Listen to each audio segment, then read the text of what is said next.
আলহামদুলিল্লাহ আলহামদুলিল্লাহি রাব্বিল আলামিন ওয়াল আকিবাতু লিল মুত্তাকিন ওয়ালা উদওয়ানা ইল্লা আলাজ জালিমিন ওয়া উসাল্লি ওয়া উসাল্লিমু আলা নাবিয়িনা মুহাম্মদ ওয়া আলা আলিহি ওয়া সাহাবাতিহি আজমাইন আম্মা বা'দ। দূরের ও কাছের জ্ঞান পিপাসু দিনী ভাই ও ভগ্নীগণ,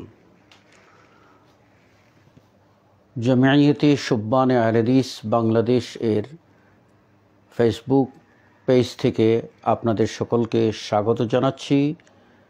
আপনাদের জন্য জান্নাতি সওগাত। আসসালামু আলাইকুম ওয়া রাহমাতুল্লাহি ওয়া বারাকাতুহু। আপনারা ইতিমধ্যেই অবহিত হয়েছেন যে আজকে আমাদের আলোচনার মূল বিষয়বস্তু হলো মুসলিম উম্মাহর বিভক্তি, আমাদের করণীয় ও বর্জনীয়। এই বিষয়টি অত্যন্ত তাৎপর্যপূর্ণ এবং বর্তমান সময়ে এটি সবিশেষ উল্লেখের দাবি রাখে। কেননা মুসলিম ভিত্তিমূলে প্রতিষ্ঠিত, তাদের মূল হচ্ছে আল্লাহর তাওহীদ এবং তার প্রেরিত নবী ও রসুলগণের রিসালতের ভিত্তি।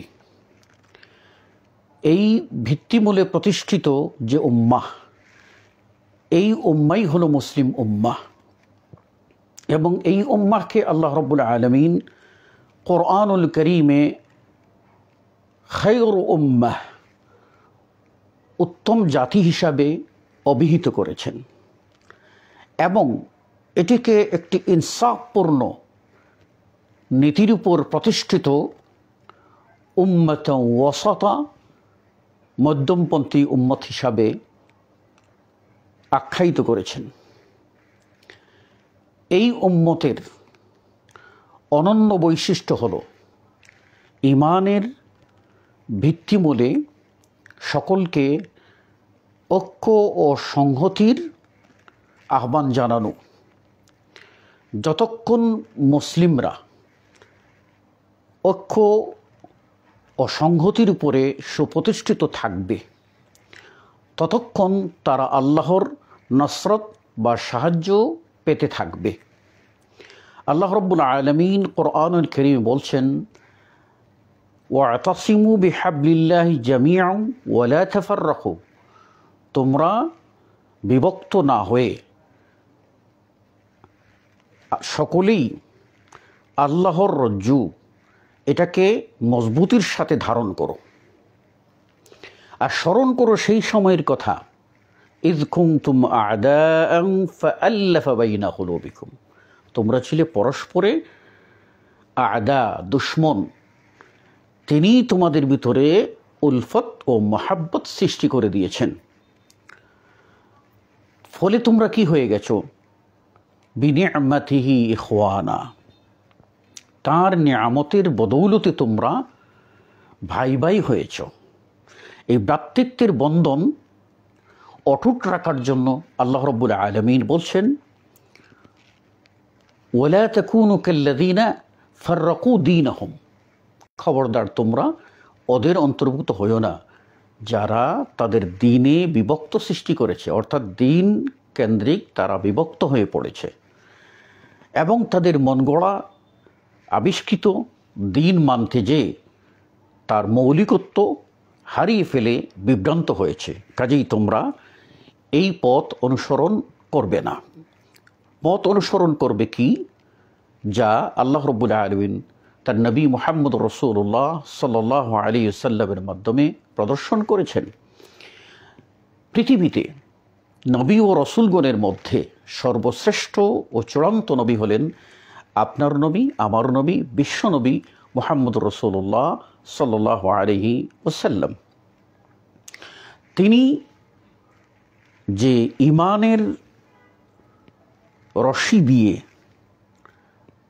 এই উম্মাহকে লা ইলাহা ইল্লাল্লাহ এই কালিমার ভিত্তিমূলে ঐক্যবদ্ধ করেছিলেন, এই ঐক্যবদ্ধতার ফল এই দাঁড়িয়েছিল যে আল্লাহ রাব্বুল আলামিনের নিয়ামত তারা পেয়েছেন এবং আল্লাহ ও তার রসুলের দুশমন, ইসলামের দুশমন, এই দুশমনদের উপরে আল্লাহ রাব্বুল আলামিন তার সাহায্য দিয়ে তাদেরকে ধন্য করেছেন। আমরা জানি যে ছোট্ট কাফেলা বিশাল কাফেলার বিরুদ্ধে বিজয়ী লাভ করা, 313 জন 1000 জনের উপরে বিজয় লাভ করা, মাত্র 10 জনের ছোট্ট কাফেলা একটি অঞ্চলকে নিয়ন্ত্রণ করে ফেলা, এই সবগুলি হচ্ছিল ঐক্যের ফল। এজন্য আল্লাহ রাব্বুল আলামিন অনৈক্য ও বিবাদ সৃষ্টিকে অকল্যাণের কারণ বলছেন তোমরা ইখতিলাফ করো না, তোমরা বিভক্ত হইও না। এই বিভক্তিটা যদি তোমাদের মধ্যে হয় তাহলে তোমরা ব্যর্থ হয়ে যাবে। ওয়াতাযহাবা রিহুকুম, এবং তোমাদের ভিতরে যে স্পিরিট, সে হাওয়া, সেটা তোমাদের কাছ থেকে ফানুস হয়ে যাবে। তখন তোমরা আর সেই শক্তি পাবে না। কাজেই আল্লাহ রাব্বুল আলামিন আমাদেরকে ঐক্যবদ্ধ হতে বলেছেন। ঐক্যবদ্ধ জাতি যতক্ষণ থাকবে ততক্ষণ এই জাতির কল্যাণ নিহিত রয়েছে। মনে রাখতে হবে যে মুসলিম ঐক্য সফলতার আবশ্যকীয় শর্ত।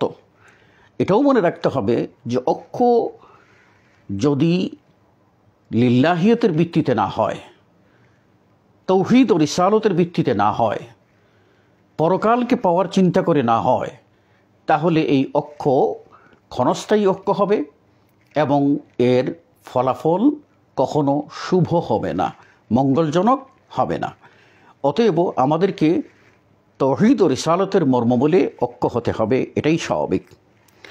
এক্ষণে মুসলিম উম্মাহের যে বিভক্তি, এই বিভক্তিটা বর্তমান এই সমাজে আমাদেরকে বিপদগ্রস্ত করে তুলেছে এবং আমরা শতদা বিভক্ত হয়ে পড়েছি। এই শতদা বিভক্ত হওয়ার ফলে আমাদের মধ্যে যে ঐক্য, আমাদের মধ্যে যে স্পিরিট, আমাদের মধ্যে যে চেতনা, আমাদের মধ্যে যে সংহতির মজবুতি, সেটা আজকে আমাদের মাঝ থেকে দূরে সরে গেছে। ফলে বিভক্তি আমাদের মধ্যে ঝেঁকে বসেছে। শেখুল ইসলাম ইমাম ইবনে তাইমিয়া রাহিমাহুল্লাহ তিনি একটি চমৎকার কথা বলেছেন। তিনি বলেছেন যে কোরআন ও সুন্নাহের অনুসারী মুসলিমদের, অর্থাৎ আহলুল হাদিস, তাদের যে ঐক্য, এই ঐক্য তৌহিদের ভিত্তিমূলে, আকীদার ভিত্তিমূলে। ফলে এই ঐক্য বিনষ্ট হওয়ার নয়, শয়তান এই ঐক্যে ফাটল ধরাবার চেষ্টায় ব্যর্থ হয়ে তার এখন একমাত্র স্বপ্ন যে হকপন্থী মুসলিমের মধ্যে বিভাজন সৃষ্টি করা। সেজন্য এই শয়তানি ফেরেবে পড়ে আমরা বিভাজনের শিকার হয়ে যাচ্ছি এবং এর পরিণতি স্বরূপ আমরা যে অপরিণামদর্শিতার দিকে যাচ্ছি, আমরা যে অশুভ পরিণতির দিকে যাচ্ছি, আমরা যে অকল্যাণের দিকে ধাবিত হচ্ছি, আমরা যে ফাসাদ ও বিপর্যয়ের দিকে ধাবিত হচ্ছি, এটা একবারও আমরা ভেবে দেখি না। সম্মানিত সুধী ও দর্শকবৃন্দ, মুসলিম উম্মাহের ঐক্য এটা আল্লাহর নির্দেশ এবং এটা রাসূল সাল্লাল্লাহু আলাইহি ইসলামের নির্দেশ। তিনি যেভাবে সীসা ডালা প্রাচীরের মতো মুসলিম উম্মাহ গড়েছিলেন এবং ওই সীসা ডালা প্রাচীর হয়ে থাকাটার ভিতরে যে কল্যাণ, এই কল্যাণ বারবার উচ্চারিত হয়েছে। আমাদেরকে হাদিসে রাসূল সাল্লাল্লাহু আলাইহি ওয়াসাল্লাম ঐক্যের কথা বলছেন আল্লাহ এটা অপছন্দ করেন যে তোমাদের ভিতরে ইখতিলাফ হোক, তোমাদের ভিতরে দ্বন্দ্ব হোক, তোমাদের ভিতরে কিল ও কাল হোক, তোমাদের ভিতরে কাদা ছোড়াছড়ি হোক। এই সবগুলি আল্লাহ রাব্বুল আলামিন অপছন্দ করেন। তিনি পছন্দ করেন তোমরা মজবুতির সাথে হককে ধারণ করো। দুর্ভাগ্যবশত মুসলিম উম্মাহ সেই নিয়ামত নিজেরা এটাকে কদর করেনি, মূল্যায়ন করেনি। ফলে মুসলিমদের ভিতরে দ্বন্দ্ব ও সংঘাত দেখা দিয়েছে। আমরা এই স্বল্প পরিসরে কিঞ্চিত আলোচনা করার প্রয়াস পাব। বিস্তারিত এক একটি পয়েন্টের উপরে নাতিদীর্ঘ আলোচনা অনেক প্রয়োজন, কিন্তু আমরা এখানে এত বেশি আলোচনা করব না। সংক্ষেপ আমাদের বুদ্ধা যে সমস্ত বিবেকবান তরুণ আলেম, সমাজ সচেতন, দিন দরদি মুসলিম ভাই ও বোন আছেন, তারা সকলে এই পয়েন্টগুলি থেকে শিক্ষা নিতে পারবেন ইনশাআল্লাহ। আমরা প্রথমত এই যে মুসলিমদের ভিতরে বিভক্তি, মুসলিম উম্মাহের বিভক্তি, এই বিভক্তির প্রধান দুটি কারণ উল্লেখ করতে পারি। একটি কারণ হচ্ছে অভ্যন্তরীণ কারণ, অর্থাৎ নিজেদের মধ্যে যে সমস্ত লক্ষ্যচ্যুতি ঘটেছে এবং যে বিভ্রান্তিগুলি ঢুকেছে, এই অনুপ্রবেশ আমাদের সকলকে অভ্যন্তরে আমাদের শক্তিকে নড়বড়ে করে দিয়েছে। আর দ্বিতীয় হলো যে বহিরাগত, অর্থাৎ বাহির থেকে আমদানিকৃত কিছু কারণ ও উপলক্ষ, যেগুলিও মুসলিম উম্মাহকে বিভক্ত করেছে। আমরা প্রথমে আলোচনায় চলে যাব যে অভ্যন্তরীণ যে সমস্যাগুলির কথা আমরা আলোচনা করছি, তার মধ্যে এক নম্বরে আমরা বলবো আকীদাগত খিলাফ। আকীদা বিষয়ে মুসলিমদের মধ্যে যখন বিভ্রান্তি ঢুকেছে, তখনই মুসলিমরা দলে দলে বিভক্ত হয়েছেন। আল্লাহ রসুল সাল্লাল্লাহু আলাইহি ওয়াসাল্লাম এবং তদীয় সাহাবাই কেরাম রিজওয়ানুল্লাহি আলাইহিম আজমাইন, তাবেঈন এজাম, তাবেঈন, তাদের মধ্যে আমরা লক্ষ্য করে দেখতে পারি যে তারা আকীদার বিষয়ে কোনো আপোষ করতেন না। কারণ আকীদার বিষয়টি আল্লাহ ও তার রসুল সাল্লাল্লাহু আলাইহি ওয়াসাল্লাম কর্তৃক চূড়ান্ত মীমাংসিত। এ বিষয়ে কোনো প্রকার আপোষ, কোনো প্রকার কথা কিছুতেই গ্রহণ করা যাবে না। কোরআন যা বলবে, হাদিস যা বলবে, তাই মেনে নিতে হবে। এটাই হলো মূল কথা। এজন্য শেখুল ইসলাম ইমাম ইবনে তাইমিয়া রাহিমাহুল্লাহ তিনি একটি সূত্র বলেছেন। তিনি বলছেন, তাআলাউ, এসো, নাত্তাফিক, মানে আউয়ালান নাত্তাফিক, আমরা প্রথমে এই মর্মে ঐক্যমত হই, বিমা নাখতালিফ, কোন কোন বিষয়ে আমরা ইখতিলাফ করব। তাহলে বোঝা গেল যে সব বিষয়ে নাক গলানো যাবে না, সব বিষয়ে কথা বলা যাবে না, সব বিষয়ে পাণ্ডিত্য দেখানো যাবে না। যেগুলি আল্লাহ রাব্বুল আলামিন আমাদের জন্য একেবারে নির্ধারিত করে দিয়েছেন, সেই নির্ধারিত বিষয়ে কোরআনে যেভাবে আসছে, হাদিসে যেভাবে আসছে, সেভাবেই আমাদেরকে মেনে নিতে হবে।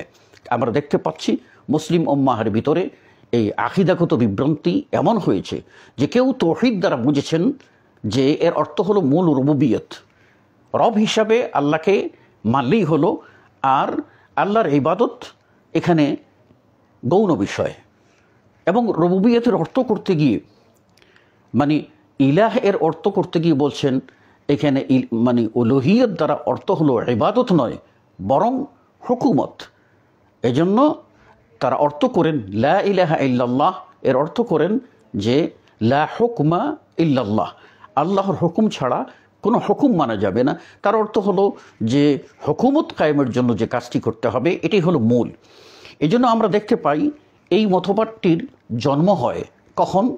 আলী রাদিয়াল্লাহু তাআলা আনহু এবং মুআবিয়া রাদিয়াল্লাহু তাআলা আনহু, দুজনের মধ্যে যে ভুল বুঝাবুঝির সূত্র ধরে যুদ্ধ হয়েছিল, সেই যুদ্ধে একদল লোক যখন আল্লাহ রাব্বুল আলামিনের সাহায্যে আলী রাদিয়াল্লাহু তাআলা আনহু এগিয়ে যাচ্ছিলেন, তাদের মধ্যে যখন আপোষ করার জন্য চেষ্টা করা হলো, যেহেতু একজন খলিফা আরেকজন হলেন রাসূল সাল্লাল্লাহু আলাইহি ওয়াসাল্লামের সাহাবী, কাজেই তাদের মধ্যে ঐক্য করার যখন চেষ্টা করা হলো, এবং তখন এই যে দুজন সালিশ বানানো বলা হলো যে তারা দুজনই হচ্ছেন পরামর্শ করে যে সিদ্ধান্ত দেবেন দুই পক্ষ থেকে।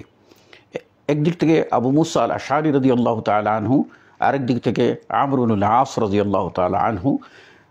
তাদেরকে যখন সালিশে যুক্ত করা হলো, একদল চরমপন্থী তারা লা ইলাহা ইল্লাল্লাহর অর্থ বুঝতে ব্যর্থ হয়ে আকীদাগত বিভ্রান্তিতে চলে গেল। তারা বলল লা হুকমা ইল্লাল্লাহ, আল্লাহর কিতাব থাকতে কোনো হুকুম কারোকে সালিশ মানা যাবে না। তারা বলল যে আল্লাহর কিতাব রয়েছে, সুতরাং অন্য কাউকে ব্যক্তিগত কোনো সালিশ মানা যাবে না। এই যে ব্যক্তিগতভাবে মানুষকে সালিশ মেনে মীমাংসা করার যে বিধান আল্লাহ রাব্বুল আলামিন কোরআনে দিয়েছেন, আল্লাহ নিজেই বলছেন যে দুই দল মুসলিমদের ভিতরে যদি কোনো দ্বন্দ্ব হয়ে যায়, ফাআসলিহু বাইনাহুমা, তাদের মধ্যে ইসলাহ করে দাও, মীমাংসা করে দাও। তো এই নীতিমালাটা না বুঝে তারা যে বিভ্রান্ত হয়েছেন, এই বিভ্রান্তির ফলস্বরূপ আপনার চরমপন্থী এই খারিজিদের জন্ম হয়। আর আরেক দল, তারা নিজেরা আলী রাদিয়াল্লাহু তাআলা আনহুর প্রতি অতিভক্তি দেখাতে গিয়ে রিসালতের নীতিমালা লঙ্ঘন করে আলী রাদিয়াল্লাহু তাআলা আনহুকে হুজ্জাতুল্লাহ বলে, ওলিউল্লাহ বলে তারা চরমপন্থায় চলে যায়। এর ভিতরে তৃতীয় আরেকটি দল বলে যে না, আমরা এই গরম পন্থায়ও না, নরম পন্থায়ও না, আমরা মাঝে দিয়ে কি, যে আমরা হলাম আহলুল ইরজা, আমরা হলাম মানে মুরজিয়া, আমরা হলাম যে ঠিক আছে আপনারা যা নিয়ে করেন করেন, আমরা হলাম একেবারে মানে চুপচাপ থাকবো, আমরা বিচারটা পরকালে আল্লাহই করবেন, এখন আমরা কারোর মধ্যে বিচার আচারের বিষয়টা যাব না।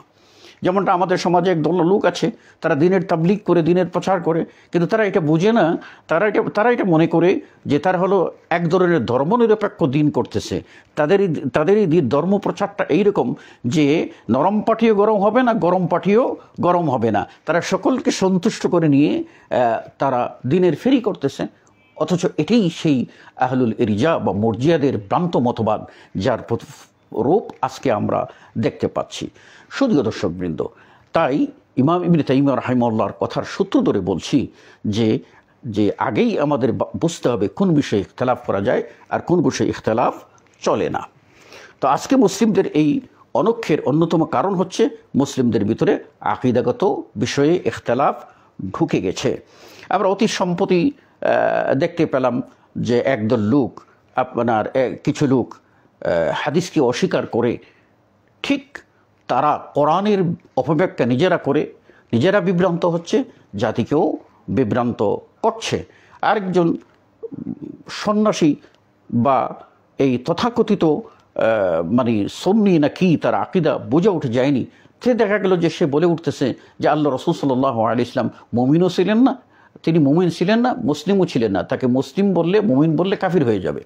এই যে মানে ইসলামের মৌলিক জ্ঞান ব্যতীত এ সমস্ত বিভ্রান্তি আমাদেরকে ধ্বংস করে দিচ্ছে। শুধুও দর্শক, দ্বিতীয় যে কারণটি সেটা হলো মাযহাবি গোরামি। ফিকহি মাসআলায় ইখতিলাফ থাকতে পারে, এই ইখতিলাফকে যদি আমরা কোরআন ও হাদিসের নীতিমালার আলোকে বিচার করি, আল্লাহ যেমন বলছেন ফারুদ্দুহু ইলাল্লাহি ওয়ার রাসূল ইন কুনতুম তু'মিনুনা বিল্লাহি ওয়াল ইয়াউমিল আখির, তোমরা যদি আল্লাহর প্রতি বিশ্বাস করো, আখিরাতে বিশ্বাস করো, তাহলে তোমরা কি করবে, এই তোমাদের ভিতরে বিরোধ লেগেছে, দ্বন্দ্ব দেখা দিয়েছে, একজন বলছেন হ্যাঁ এটা করতে হবে, আরেকজন বলছেন না এটা করতে হবে, কেউ বলছেন এটা সুন্নত, কেউ বলছেন না এটা সুন্নত নয়, এটা ওয়াজিব, এইসব বিষয়গুলি যখন তোমাদের মধ্যে দ্বন্দ্ব দেখা দেবে, তো তোমরা কি করবে, ফারুদ্দুহু ইলাল্লাহি ওয়ার রাসূল, তোমাদের এই দ্বন্দ্বযুক্ত বিষয়টা নিয়ে যাও কোরআনের কাছে, নিয়ে যাও হাদিসের কাছে। কোরআন এবং হাদিস যে ফয়সালা দেবে, এই ফয়সালা তোমরা মেনে নিলে তোমাদের ভিতরে ইখতিলাফ থাকবে না।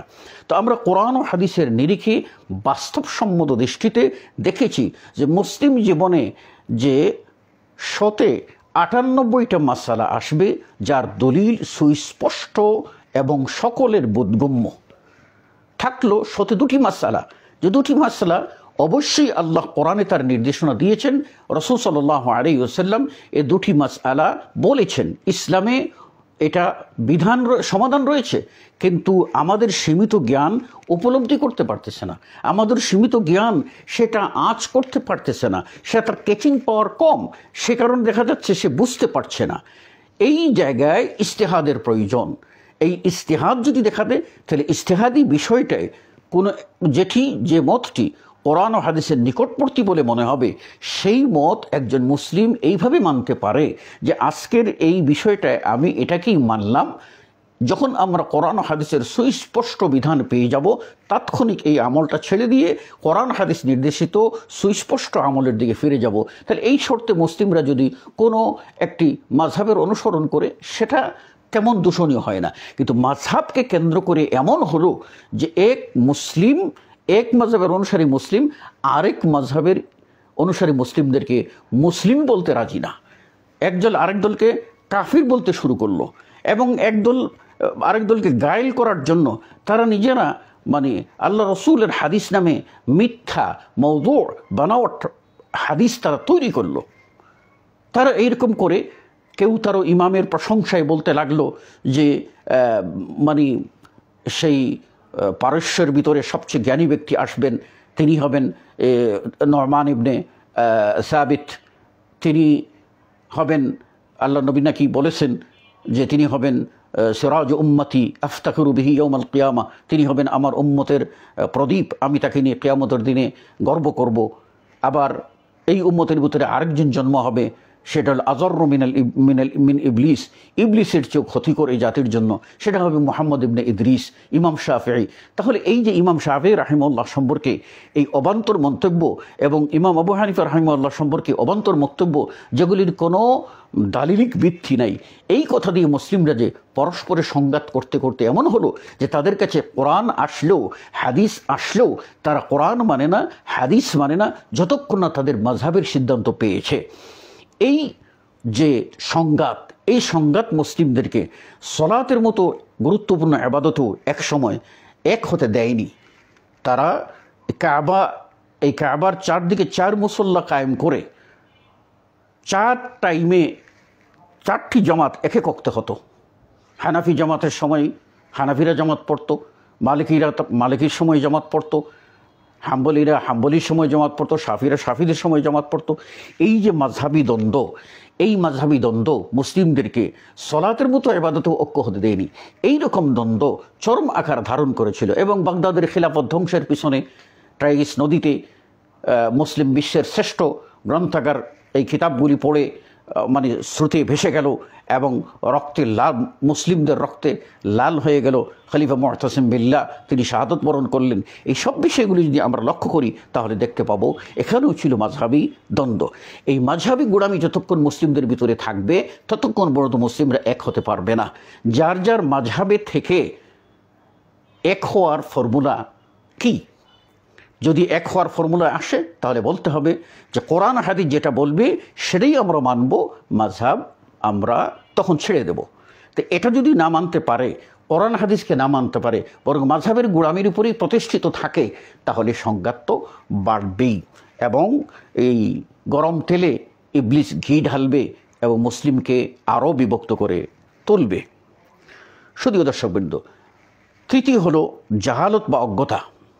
এটা একটা মৌলিক কারণ ইসলামের জ্ঞান সম্পর্কে, ইসলামের যে সঠিক বুঝ, এই বুঝটা না থাকার কারণে মুসলিমদের ভিতরে এই জাহালতের সূত্র ধরে ঢুকেছে দ্বন্দ্ব ও সংঘাত। কাজেই এটার সমাধান অবশ্যই ইলম হতে হবে আলা ফাহমি সালাফ, সালাফে সালেহিন যে বুঝেছেন, সাহাবায়ে কেরাম রিজওয়ানুল্লাহি আলাইহিম আজমাইন যে বুঝেছেন, সেই বুঝ অনুযায়ী যদি সমাধান নেই তাহলে আমরা মানে ঐক্য গড়তে পারবো, বিভক্তি দূর হয়ে যাবে। চতুর্থত প্রবৃত্তি পরায়ণতা। যখন একজন মানুষ তার নিজের নফসের গোলাম হয়ে যায় এবং আমিত্ব তাকে গ্রাস করে, তখন সে হক এবং না হকের পার্থক্য ভুলে যায়।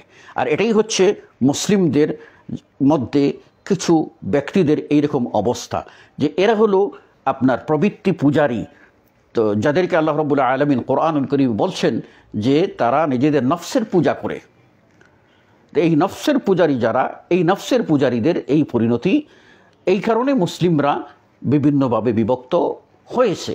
আর আল্লাহ রাব্বুল আলামিন নফসের পূজারীদেরকে সতর্ক হয়ে আল্লাহর বিধানের কাছে নিজেদেরকে সারেন্ডার করার জন্য বলেছেন। আল্লাহ রাসূল সাল্লাল্লাহু আলাইহি ওয়াসাল্লাম বলছেন, তোমাদের কেউ ততক্ষণ পর্যন্ত ঈমানদার হবে না যতক্ষণ না আমি মুহাম্মদ আল্লাহর পক্ষ থেকে যা নিয়ে এসেছি তার কাছে তার নফসকে সারেন্ডার করবে। অর্থাৎ রাসূল সাল্লাল্লাহু আলাইহি ওয়াসাল্লাম আনিত বিধানের কাছে নথি স্বীকার না করা পর্যন্ত একজন মানুষ, তার নফসকে সব সারেন্ডার না করা পর্যন্ত একজন মানুষ পূর্ণাঙ্গ ঈমানদার হতে পারে না। আর আমরাই এখানে বেকায়দায় পড়েছি। পঞ্চম নম্বর আমরা বলতে চাই দুনিয়াবি লোভ লালসা। এটাও মানুষকে এমনভাবে চাকচিক্যময় করে তুলেছে, ফলশ্রুতিতে মানুষেরা হক ছেড়ে নাহওয়ের দিকে চলে যাচ্ছেন। আল্লাহ রাসূল সাল্লাল্লাহু আলাইহি ওয়াসাল্লাম বলছেন, সহিহ মুসলিমে হাদিস রয়েছে, যেটা হলো যে এমন এক সময় আসবে ইয়াবিউ দীনাহু বিআরদিন মিনাদ দুনিয়া, দুনিয়ার লোভ লালসার কারণে, দুনিয়ার সামান্য স্বার্থের জন্য মানুষ দিনকে বিক্রি করে দেবে। এই সময়টা এখন দেখা যাচ্ছে যে আমরা সামান্য অর্থ বিত্ত দুনিয়ার জৌলুস দেখে আমরা কোরআন সুন্নাহর বিরুদ্ধে অবস্থান নেওয়ার জন্য অনেকেই প্রস্তুত হয়ে যাই। ওয়াল ইয়াযু বিল্লাহ। ৬ষ্ঠ নম্বর, রাজনৈতিক উচ্চবিলাস। এটা মুসলিমদের ভিতরে আরেকটি বড় কারণ তারা নিজেদেরকে মানে দুনিয়ার শক্তিতে বলিয়ান হওয়াটাকে প্রাধান্য দিয়ে তারা নেতা হতে চান। আর এই নেতা হওয়ার লড়াইটা মুসলিমদেরকে এমনভাবে পেয়ে বসেছে, কি রাজনৈতিক দল, কি অরাজনৈতিক দল, কি সামাজিক দল, কি আপনার পারিবারিক ব্যবস্থা, কি ধর্মীয় দিনী সংগঠন, সংস্কারবাদী সংগঠন, সেখানে নেতৃত্বের লোভ এমন হয়ে গেছে, আমাকেই প্রেসিডেন্ট হতেই হবে, আমাকেই এটার কন্ট্রোল করতেই হবে, আমাকে এটার মানে সেক্রেটারিয়েটের প্রধান হতেই হবে, আমি সব কন্ট্রোল করব। এই যে এই আমিত্ব মানুষকে আপনার রাজনৈতিক লোভে পরিণত করছে, আর এই লোভ মানুষকে ধ্বংস করছে। ফলে মুসলিমদের ভিতরে এই ব্যক্তিকেন্দ্রিক দল উপদল গড়ে উঠছে। এগুলি হচ্ছে রাজনৈতিক উচ্চবিলাসের কারণে হয়ে যাচ্ছে। সম্মানিত সুধী ও দর্শকবৃন্দ, আমাদের হাতে সময় একেবারে কম, আমরা 2 মিনিটের মধ্যে বিদায় আরজ করব। এজন্য আমরা বহিরাগত কিছু বিষয় যেটা বলছিলাম, প্রধান যে কারণ তার মধ্যে প্রথম বলছিলাম অভ্যন্তরীণ, আর দ্বিতীয় হচ্ছে যে বহিরাগত। এই বহিরাগত বিষয়ে আপনাদেরকে টাচ দিয়ে যাচ্ছে, সেটা হলো এই যে কাফির মুশরিকদের জৌলুস দ্বারা প্রতারিত হওয়া। মুসলিমরা আজকে কাফির মুশরিকদের দুনিয়াবি জৌলুস দেখে তারা প্রতারিত হচ্ছেন, অথচ এইগুলি সম্পর্কে আল্লাহ রাব্বুল আলামিন বলছেন যে ফাজআলনাহু হাবাআম মানসুরা, এগুলির কোনো মূল্য থাকবে না, সবগুলি আল্লাহ রাব্বুল আলামিন উড়িয়ে দেবেন, আল্লাহর কাছে কোনো মূল্য থাকবে না, থাকবে ইমানের মূল্য। কাজে ইমান ভিত্তিক যে অক্ষ, সেই অক্ষটাই হলো আসল অক্ষ। দ্বিতীয়ত, যে অপসংস্কৃতি যেভাবে আমাদের মধ্যে ঢুকে পড়েছে এবং সাংস্কৃতিক দ্বন্দ্বে ইসলামের মৌলিকত্ব থেকে আমরা দূরে ছিটকে পড়ছি, এর কারণে আমাদের ভেতরে এই বিভক্তি দেখা দিচ্ছে, যা দীর্ঘ আলোচনার প্রয়োজন। তৃতীয়ত যে বিষয়টি বলে আমি আজকে সমাহার করব, সেটা হলো এই যে মুসলিমদের ঐক্য বিনষ্টের জন্য যে আপনার বিভিন্ন অপশক্তি মুসলিমদের উপরে তাদের দন্ত নখর থাবাটা বসিয়ে দিচ্ছে, আর মুসলিমরা আত্মঘাতী দ্বন্দ্বে তাদের ঐক্যকে নষ্ট করে দিয়ে তারা আল্লাহর উপরে ভরসা ছেড়ে দিয়ে ওই তথাকথিত শক্তির ধারস্থ হচ্ছে। এটা হচ্ছে আপনার মুসলিমদের জন্য আরেকটি বড় ধ্বংসের কারণ, যার ফলে তারা আল্লাহর রহমত বঞ্চিত হচ্ছে, আল্লাহর নিয়ামত বঞ্চিত হচ্ছে। ঐক্য ও সংহতির যে স্পিরিট, সে স্পিরিট তাদের কাছ থেকে দূরীভূত হচ্ছে, ক্রমশ তারা দুর্বল হয়ে যাচ্ছে। এই কারণেই মুসলিমদের অবশ্য উচিত কোরআন ও সুন্নাহর দিকে ফিরে যাওয়া এবং দলাদলি মুক্ত থাকতে গেলে আকীদার ভিত্তিমূলে ঐক্য গড়ে তোলা। তৃতীয়ত, আমাদের সকলকে সালাফে সালেহিন, সাহাবাই কেরাম, তাবেঈন ইজাম, আইম্মায়ে মুজতাহিদিন এবং মুহাদ্দিসিনে কেরাম যেভাবে বুঝেছেন সেটাকে আমাদের গ্রহণ করা। এবং চতুর্থত, আমাদের সকলকে দলিলের উপরে মানে দলিলকে অগ্রাধিকার দেওয়া, আকল বা যুক্তি দর্শনের উপরে। মুসলিমদের ধ্বংসের আরেকটি কারণ হলো যুক্তি দর্শনকে অগ্রাধিকার দিয়ে, মানে যুক্তি দিয়ে ইসলামকে বুঝতে চেষ্টা করা, অথচ জানে না যে ইসলাম হচ্ছে বশ্যতা স্বীকারের নাম, ইসলাম সারেন্ডার হওয়ার নাম। এখানে যুক্তি চলবে না। আলী রাদিয়াল্লাহু তাআলা আনহু থেকে আবু দাউদে যে হাদিসটি রয়েছে, আলী রাদিয়াল্লাহু তাআলা স্পষ্ট বলেছেন, লাউ কানা দীনু বির রায়, দিন যদি রায় দিয়ে হতো, যুক্তি দিয়ে হতো, তাহলে তো আমি বলতাম যে পায়ের মোজার নিচের অংশ মাসেহ করাটাই অধিকতর যুক্তিযুক্ত ছিল উপরের অংশের চেয়ে, কারণ হাঁটলে ময়লা লাগে নিচে, সেটাই মাসে করার কথা। কিন্তু রাআইতু রাসূলুল্লাহ সাল্লাল্লাহু আলাইহি ওয়াসাল্লাম, আমি রাসূল সাল্লাল্লাহু আলাইহি ওয়াসাল্লামকে দেখেছি তিনি মুজার উপরের অংশ মাসে করেছেন, কাজেই যুক্তি চলবে না। রাসূল যা করেছেন এটাই মেনে নিলে আমাদের জন্য কল্যাণ রয়েছে। অতএব জমিয়তে শুব্বানে আহলে হাদিস এর পক্ষ থেকে এবং বাংলাদেশ জমিয়তে আহলে হাদিসের পক্ষ থেকে দেশের ও বিদেশে বাংলা ভাষাভাষী মুসলিমদের কাছে আমাদের একটাই আহ্বান, আসুন আমরা কোরআন ও সুন্নাহকে আঁকড়ে ধরি এবং নিজেদের মধ্যে পরস্পর ভুল বোঝাবুঝি দূর করে দিয়ে ইমানের খাতিরে, তৌহিদের খাতিরে, দিনের খাতিরে ঐক্য গড়ে তুলি। বিভাজনের যে সমস্ত কারণ এবং উপসর্গ রয়েছে সেগুলি থেকে আমরা মুক্ত থাকার চেষ্টা করি। আল্লাহ রাব্বুল আলামিন আমাদেরকে সকলকে তৌফিক দান করুন, আমিন। ও আখিরু দাওয়ানা আলহামদুলিল্লাহি রাব্বিল আলামিন। ওয়াসসালামু আলাইকুম ওয়া রাহমাতুল্লাহি ওয়া বারাকাতুহু।